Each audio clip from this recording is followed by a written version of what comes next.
मी बाळाची आत्या आणि मामी दोन्ही आहे, त्यामुळे बाळाचा जास्तीत जास्त वेळ माझ्याकडेच असणार. अगं बाई, बाळाला घेतं तरी येतं का? बाळाची मोठी मामी आहे मी, त्यामुळे बाळाला घेण्याचा पहिला मान माझाच.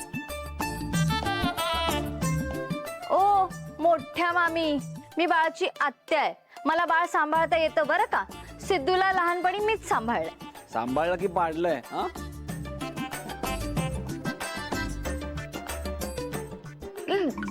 तू चुप.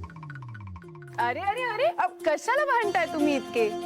माझं बाळ तुमच्या सगळ्यांच्या लाडात आणि प्रेमातच वाढणार आहे, त्यामुळे तुमच्या सगळ्यांचा माझ्या बाळावर अगदी समान हक्क असणार. हे बघ, येणारं बाळ तुझ्यासारखं प्रेमळ असू दे आणि सिद्धूसारखं लागवी असू दे, आणि वंशाचा दिवा असो का पण ती, काही असले तरी चालेल, पण ते सुदृढ असावं इतकंच. तथास्तु. मला पण भावनाची ओटी भरायची आहे. अगं बाई.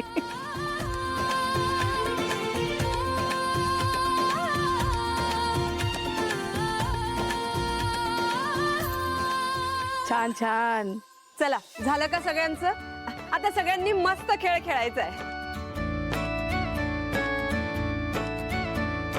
भावना, तू आता यातली एक वाटी उचलायचीस. हा, वाटी खाली जर पेढा असेल तर मुलगा होणार, आणि बर्फी असेल तर मुलगी होणार. भावना तू कुठलीही वाटी उघड, आपल्याला मुलगीच होणार आहे.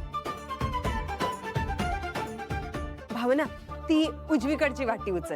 ए नाही नाही भावना ताई, तू ना डावीकडची वाटी उघडून टाक. एक मिनिट चीटर्स, असं करू नका. थांबा. अगं, तू काय करतेस आता? आत्ता उघड.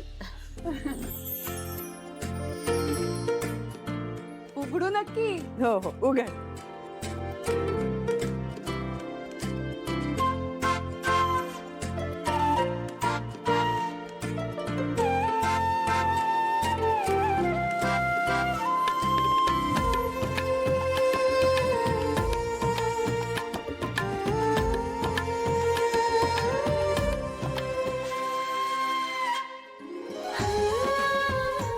अय्या, खेळायला झालं. भावना ताईला मुलगाच होणार आहे. मला पण मनापासून मुलगाच हवा होता. वंशाचा दिवा. अरे असं कसं? हे बघा, हे चिटिंग मला अजिबात आवडलेलं नाहीये. अरे छा, तू ही वाटी उघडणार होतीस ना, या वाटीत रिझल्ट होता ना, मग ती वाटी नाही, हे चिटिंग आहे, चिटिंग. तू ही उघड, ही उघड. मी सांगतो ना, ही उघड.